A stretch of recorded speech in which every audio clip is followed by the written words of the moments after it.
Good morning. I realized when I started the series on forgiveness that I didn't start with prayer, which I had prayed ahead of time, but y'all don't know that. And it just helps me to, teach what I need to learn and hopefully reach whoever's watching.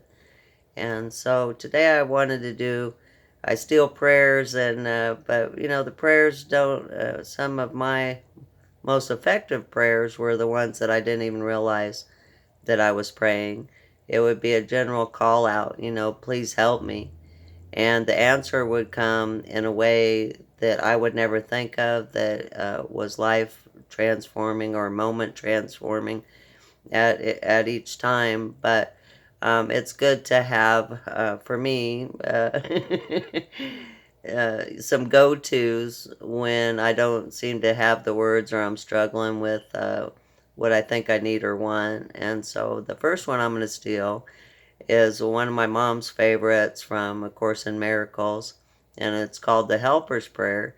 And I used to mostly use it when I knew I was in the capacity or the role of to be a helper. And so, like before I'd go and being of service within a hospital, before I'd go within the prison, before I'd go to a recovery meeting, or before I'd share there, a lot of times that's the prayer that I would silently say to myself. If somebody else was present as a helper, then we would say it together. And so I'll start with that one. And so it's my mom's favorite, Course in Miracles. So here we go.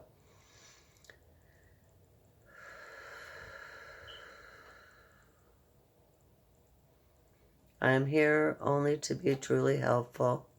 I'm here to represent him who sent me. I don't have to worry about what to say or what to do, because he who sent me will direct me. I'm content to be wherever he wishes, knowing he goes there with me. I will be healed as I let him teach me to heal. And then the second prayer I'm going to steal is from 12-step recovery programs. And it's what they do kind of across the board in the meeting places and things is whatever month that we're in is a step or a tradition or a concept that they will focus on or have a reading about. And so this month is talking about removing our character defects and being a better service. And so that's been the topic all month long.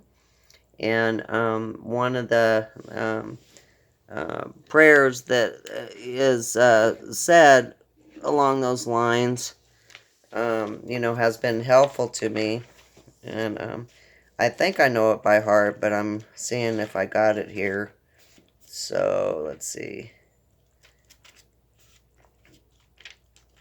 Dun, dun, dun, dun, dun, dun, dun. Okay, well, I guess I'm going to do two because I happened upon the first one. And this is the one around step 3. So, God, I offer myself to you to build with me and to do with me as you would. Relieve me of the bondage of self that I could better do your will. Take away my difficulties, that victory over them may bear witness to those I would help of your power, your love, and your way of life. May I do your will always. Woo, maybe that's even more appropriate. But back to the, I don't know if I'm going to be able to find it now because I talked about it. But it's basically, saying, God, take all of me, good and bad. Whatever's getting in the way between you and I, and between myself and others, or myself and change that needs to occur, please remove those. And so sometimes what I perceive to be my greatest assets actually got in the way. And some of my worst defects were more helpful and it certainly showed people what they don't want or what they don't want to do. And so today, it's still in line with forgiveness, but I want to talk about an idea that I had heard and in more than one spiritual setting or religious setting, and oftentimes out of either of those settings. And it's the idea of that I am love, or at my source, that the part within me that I share with my Creator that can't be destroyed or severed is of a loving nature. And so in this world, it seems like that's just not the case. And most of my chatter in my thinking is not loving towards myself or often towards others.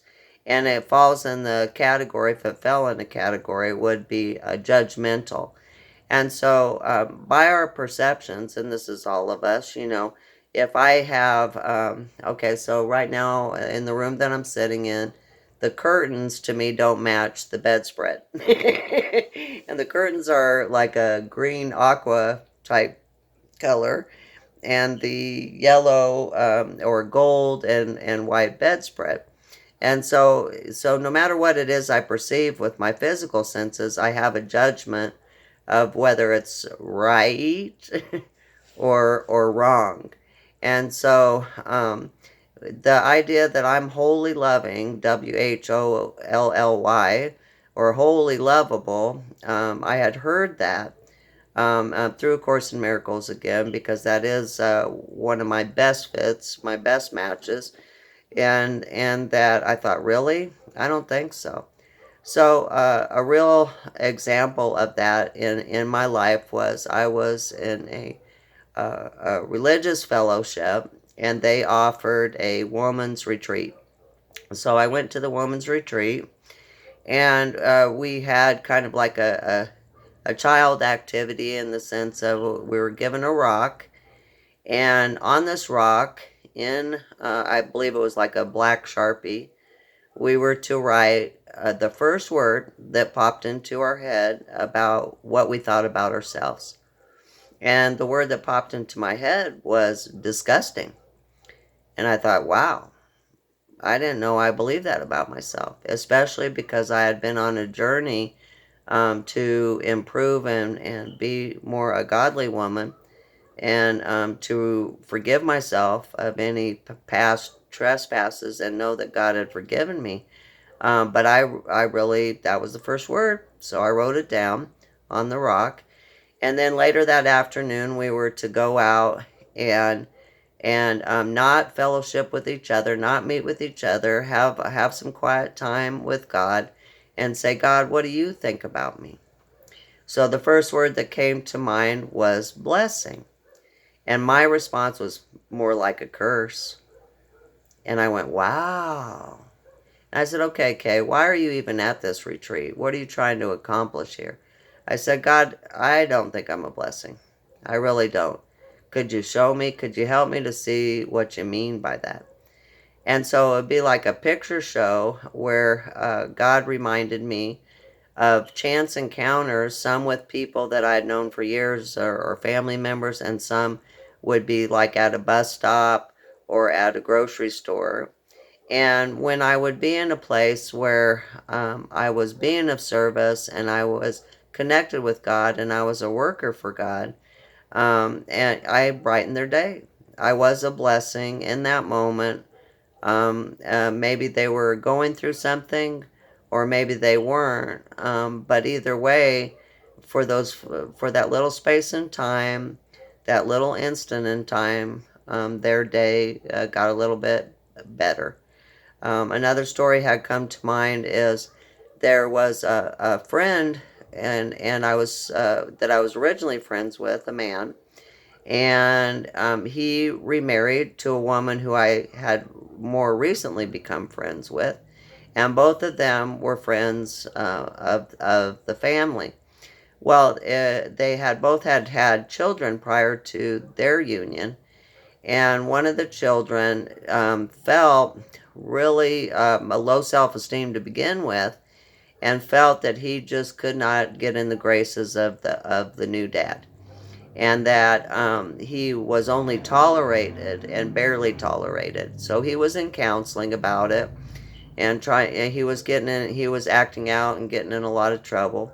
So he was in counseling about it, and the counselor said, well, in general, sometimes we are where we are, but go where you're celebrated, not where you're tolerated.